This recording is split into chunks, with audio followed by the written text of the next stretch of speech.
हे जे सांगतायत की व्हीप कोणाचा आम्ही ठरवणार, राजकीय पक्ष कोण आम्ही ठरवणार, व्हीप हा त्या दिवशी ज्या दिवशी व्हीप जाहीर झाला त्या दिवशी कोणाचा होता हे सगळ्यात महत्वाचं आहे. राजकीय पक्ष कोण हे त्या दिवशी कोण होतं, आमचा पुढचा लढा नाही. आमचा लढा हा इलेक्शन पिटिशन डिस्क्वालिफिकेशन पिटिशन पुरताचा आहे. त्या दिवशीची जी परिस्थिती आहे त्या परिस्थितीमध्ये शिवसेना उद्धव ठाकरे हे पक्षप्रमुख म्हणून त्यांनी अधिकार ज्यांना दिलेले आहेत त्या ठरावाच्या आधारावरती हे सगळं पिटिशन ऐकलं जाईल.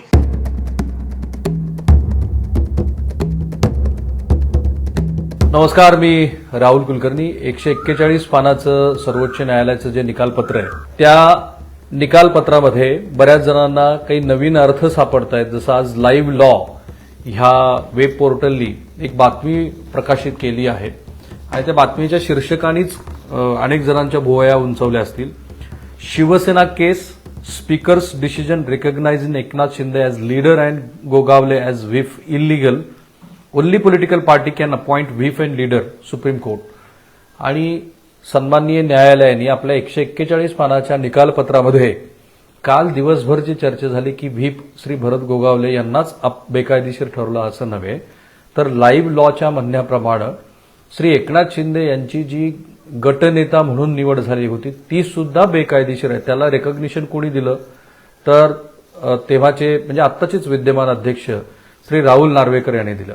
आणि म्हणून फक्त व्हीपच नव्हे तर त्यावेळेसचा जो गटनेता आहे त्याची सुद्धा नियुक्ती बेकायदेशीर न्यायालयाने ठरवली आहे, अशा पद्धतीचं लाईव्ह लॉचं म्हणणं आहे.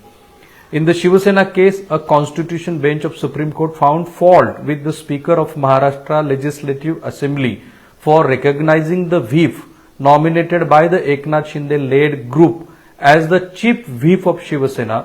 The court also held that the decision of Speaker to recognize Mr. Eknath Shinde as the leader of Shivasena legislature party was illegal as the Speaker did not ascertain if the decision had the backing of the political party. आणि हे यासाठी महत्वाचं आहे. बाकीचे तपशील फार बघण्याची गरज नाही, कारण माझ्या हातात आता ते पुन्हा आपण जे कालपासनं 141 पानाचं डिसिजन वारंवार आपल्या महाराष्ट्रातल्या आणि जगभरातल्या प्रेक्षकांसमोर मांडतोय. तर यासाठी मांडतोय.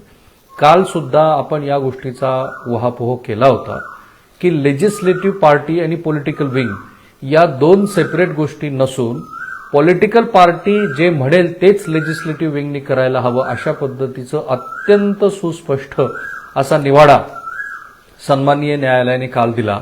आणि म्हणून आता जो महत्वाचा प्रश्न उपस्थित झालाय त्या प्रश्नाचं उत्तर आपण शेवटी देऊ.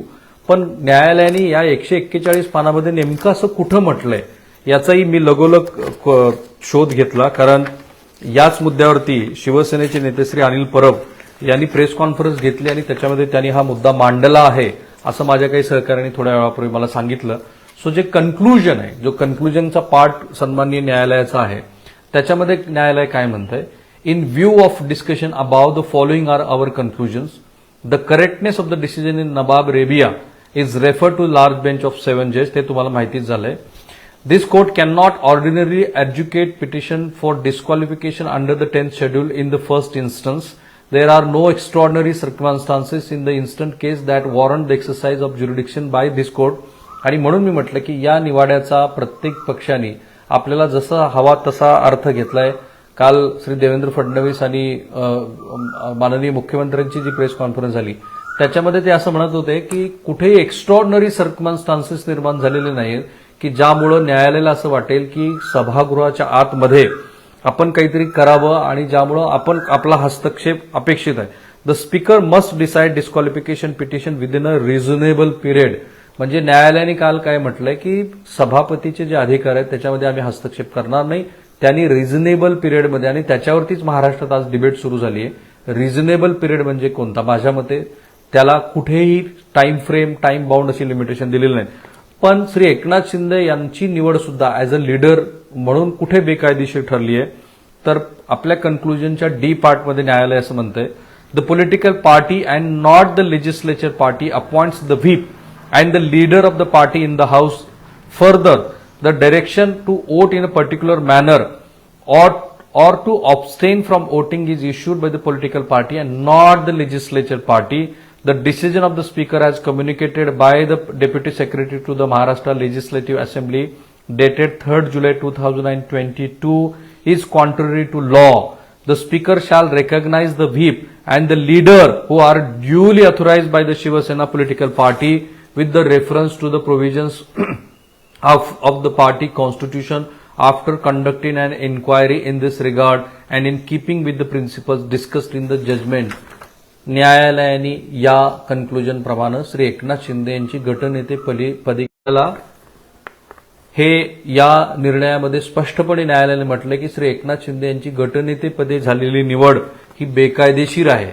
पण इथे खरं तर हाच मुद्दा काल दिवसभरात चर्चेत आलाय की जर व्हीप हा बेकायदेशीर होता, श्री एकनाथ शिंदे यांची निवड बेकायदेशीर होती, तर मग पुढे काय होईल. माझ्या मते त्यावेळेला जे वेगवेगळ्या पद्धतीचं आत्ता विश्लेषण होतंय ते तेवढ्या मर्यादेत जर गृहीत धरलं तर पॉलिटिकल पार्टी कोणती आहे सभागृहाच्या आत तो ठरवण्याचा अधिकार सभापती महोदयांना आहे. त्यावेळेला न्यायालयाचं असं मत आहे की राजकीय पक्ष कोणता हे अद्याप ठरलेलं नसताना, कारण नंतर निवडणूक आयोगाने निर्णय दिला की श्री एकनाथ शिंदे यांचा जो पक्ष आहे तोच मूळची शिवसेना आहे. पण तेव्हा की जेव्हा श्री राहुल नार्वेकर यांच्याकडे हे प्रकरण होतं की लीडर कोण आहे त्या लेजिस्लेटिव्ह विंगचा आणि त्या लीडरनी जो ठरवलेला व्हीप आहे तो बरोबर आहे का श्री भरत गोगावले, तर तेव्हा जे अध्यक्षांनी जो डिस्क्रिशन वापरलं, जो स्वतःचा निर्णय घेतला होता तो योग्य नाही. पण याचा अर्थ मग श्री एकनाथ शिंदे आणि भरत गोगावले हे बेकायदेशीर ठरतील का, तर आत्ता जे न्यायालयाने म्हटलं ते पुन्हा एकदा वाचायला हवं. The speaker shall recognise the whip and the leader who are duly authorized by the Shiva Sena political party with the reference to provisions of the party constitution after conducting an inquiry in this regard and in the keeping with the principles discussed in this judgment. आम्ही या निवाड्यामध्ये जे principal late down केलेले आहेत ते डोळ्यासमोर ठेवून इथून पुढे न्यायालयाने असं सांगितलं आहे की तुम्ही आता पार्टी कुणाची, त्याचा नेता कोण आणि व्हीप कोण याबद्दलचा निर्णय घ्या. म्हणजे श्री राहुल नार्वेकर यांच्यासाठी तशी आता ही सोपी गोष्ट आहे, कारण इलेक्शन कमिशन ऑफ इंडियाने श्री एकनाथ शिंदे यांचा जो पक्ष आहे तीच मूळची शिवसेना आहे असं म्हटलेलं आहे आणि व्हीप जो आहे तो श्री भरत गोगावले आहेत असं ते आता पुढे जर त्यांचा अर्ज आला तर होऊ शकतात. इथे कायदेशीर बखेडा कुठे होईल बघा. एकतर पॉलिटिकल नेरेटिव्हच्या दृष्टीनं तर ते सुरू केलेलंच आहे श्री उद्धव ठाकरे यांनी की हे बेकायदेशीरच आहे, आमचं म्हणणंच न्यायालयाने मांडलं. पण तांत्रिक आणि कायदेशीर बखेडा कुठे उभा होईल. जर न्यायालय असं म्हणतंय की जे लेट डाऊन प्रिन्सिपल्स आहेत त्याप्रमाणे तुम्ही याबद्दलचा निर्णय घ्या, पण परिस्थिती तेव्हा होती की ज्यावेळेला तुम्ही त्यांना रेकॉग्नाइज केलंय. आता समजा श्री राहुल नार्वेकर यांनी या 16 आमदारांना पात्र ठरवलं, श्री उद्धव ठाकरे यांच्याऐवजी श्री एकनाथ शिंदे यांचीच शिवसेना खरी आहे कारण इलेक्शन कमिशनने म्हटलंय म्हणून जर ते त्यांचं पद म्हणजे त्यांची नेता म्हणून झालेली निवड जर मान्य केली तर हे प्रकरण तातडीनं सर्वोच्च न्यायालयामध्ये जाणार आहे. कारण लेट डाऊन प्रिन्सिपल्सवरती मेरिटवरती तुम्ही निर्णय घेतला की नाही हा प्रश्न येईल आणि मग हे प्रकरण लवकरात लवकर निकाली काढावं या दृष्टीनं दबाव आणावा. म्हणूनच की काय श्री उद्धव ठाकरे यांनी आज पत्रकार परिषद घेतली. काल ते पत्रकार परिषदेला बोललेच होते, पण जसं माध्यमामध्ये सुद्धा ह्या सगळ्या गोष्टींचं एकत्रित असं वार्तांकन झालं नव्हतं, तसंच त्यांनाही काल असं वाटलं असावं की काल आपल्याकडे ज्या पद्धतीनं कायदेशीर बाजू मांडणं अपेक्षित होतं तसं झालं नाही आणि आज त्यांनी स्वतंत्र पत्रकार परिषद घेतली. पण याच्यामध्ये क्रक्स ऑफ द मॅटर कुठे आहे तर श्री राहुल नार्वेकर किती काळ घेतात की तो जो रिझनेबल टाइम फ्रेम आहे. कारण एक नानी पालखीवालांचं जजमेंट आलेलं आहे ज्याच्यामध्ये त्यांनी सभापतींनी 90 दिवसाच्या आत या संदर्भातला निर्णय घ्यावा असं म्हटलं. हे जजमेंट आता सुप्रीम कोर्टामध्ये चॅलेंज झालेलं आहे, कारण तुम्ही ज्या लेजिस्लेटिव्ह विंग आणि न्यायपालिकाने एकमेकांच्या अधिकारामध्ये हस्तक्षेप करून एकमेकांना गाईड करू नये हे जे संकेत आहेत तिथे भंग झालेत. तुम्ही त्यांना सांगितलं की ते 90 दिवसाच्या आतमध्ये करा, तुम्ही आम्हाला असं सांगू शकत नाही. आम्ही तुम्हाला म्हणतो का की तुमचा न्याय निवाडा 90 दिवसाच्या आत करा किंवा 60 दिवसाच्या आत करा. अशा पद्धतीची भूमिका घेऊन त्या निकालपत्राला चॅलेंज केलं गेलेलं. आपल्यापैकी ज्यांनी कुणी सर्वोच्च न्यायालयामध्ये जी प्रोसिडिंग सुरू होती ती बघितली असेल तर त्याही वेळेला एक ठरलेला टाइम फ्रेम द्यावी का याबद्दलची चर्चा झाली. श्री हरीश साळवे हे सुद्धा असं म्हणत होते की ठीक आहे अशी टाइम फ्रेम द्यायला काही हरकत नाही. त्यानंतर महेश जेठमलानी यांनी सुद्धा म्हटलं की ठीक आहे अशी एक टाइम फ्रेम असावी, पण प्रत्यक्षामध्ये न्यायालयाने अशी कुठली टाइम फ्रेम दिली नाही. त्याचं कारण असं असावं की ज्या निवाड्यावर आधारित अशी टाइम फ्रेम देणं अपेक्षित आहे त्याच निवाड्याला सर्वोच्च न्यायालयामध्ये आता चॅलेंज केलं गेलेलं आहे. आणि म्हणून या सगळ्या प्रकरणामध्ये श्री एकनाथ शिंदे यांची निवड जरी बेकायदेशीर ठरवलेली असली तरी सुद्धा आता त्यांच्या राजकीय पक्षाला मान्यता मिळालेली असल्यामुळं ही शक्यता अधिक आहे. आणि आपण जरी नॉन पार्टिझन कॉन्स्टिट्युशनली अपॉइंटेड बॉडीजनी वागावं असं म्हणत असलं तरी हा काही आपला गेल्या 60 वर्षातला इतिहास नाहीये. तरी आता श्री राहुल नार्वेकर यांच्या कोर्टामध्ये तो चेंडू आहे. फक्त प्रश्न एवढाच आहे की ते रिझनेबल टाइम फ्रेम जी आहे ती किती आहे आणि ती कितीही असू शकते. कारण राहुल नार्वेकर असं म्हणतायत की मी आता हे सगळ्यांना बोलवेन, त्यांच्या सुनावण्या घेईन, त्यांच्याकडचे पुरावे पाहीन, मग त्यांच्या विरोधातला जो प्रतिवाद आहे त्याचीही चौकशी करेन आणि मग मी निर्णय घेईन. कोर्ट त्यांना डायरेक्ट करू शकत नाही की तुम्ही ठरलेल्या वेळामध्येच हा निर्णय द्या. त्यामुळं जरी श्री एकनाथ शिंदे आणि भरत गोगावले यांची निवड अपात्र ठरवलेली असली तरी त्या अपात्रतेच्या मुद्द्याला पुढे त्यांना पात्रता मिळाल्यानंतर सुद्धा जर चॅलेंज करायचं असेल तर तो किती काळ लागेल याबद्दल संशय आहे. कारण ती सगळी कायदेशीर प्रक्रिया आहे आणि त्या प्रक्रियेला किती कोण कशा पद्धतीने गती आणेल हे कोणाच्याही हातात राहिलेलं नाही.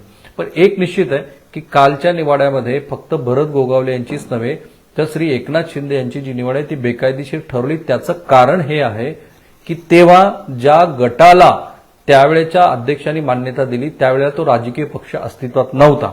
तो राजकीय पक्ष नंतर अस्तित्वात आला. हा जरी तांत्रिक मुद्दा असला तरी तो नैतिकतेच्या दृष्टीने फार महत्वाचा ठरेल. या नैतिकतेच्या मुद्द्यावरती श्री उद्धव ठाकरे आपल्या चुकलेल्या निर्णयाचं समर्थन करतायत की नैतिकतेच्या पातळीवरती मी राजीनामा दिला. खरं म्हणजे त्यावेळेला त्यांच्याकडे बहुमत नव्हतं हे स्पष्टपणे महाराष्ट्राला दिसलंय. अर्थात श्री उद्धव ठाकरे यांनी राजीनामा दिला नसता तर 16 आमदारांच्या अपात्रतेचा मुद्दाही आला असता. पुढे ज्या मोठ्या संख्येने आमदार फुटून एकनाथ शिंदे गटात गेले किंवा खासदार नंतर फुटले तसंही झालं नसतं. पण या सगळ्या जरतरच्या गोष्टी आहेत. अत्यंत सुस्पष्टपणे हे दिसतं आहे की श्री एकनाथ शिंदे आणि भरत गोगावले यांची त्यावेळेला सभापतीनं त्यांच्या पदाला दिलेली जी मान्यता आहे ती न्यायालयानं मान्य केलेली नाही according to the 10th schedule. So थांबूया आपण इथे. मला माहिती आहे की हा प्रश्न इतक्यात मिटणार नाही. खूप सारे बारकावे आहेत जे सातत्यानं महाराष्ट्रातल्या आणि जगभरातल्या मराठी प्रेक्षकांनी समजून घ्यायला हवी. आणि म्हणून मी सातत्यानं म्हणतोय की एका मोठ्या महत्वाच्या प्रीमियर इन्स्टिट्यूशनने डिलिव्हर केलेल्या जजमेंटबद्दल बोलत असताना केवळ फॅक्च्युअली तरी आपण बरोबर आहोत का याचा नीट विचार करायला हवा.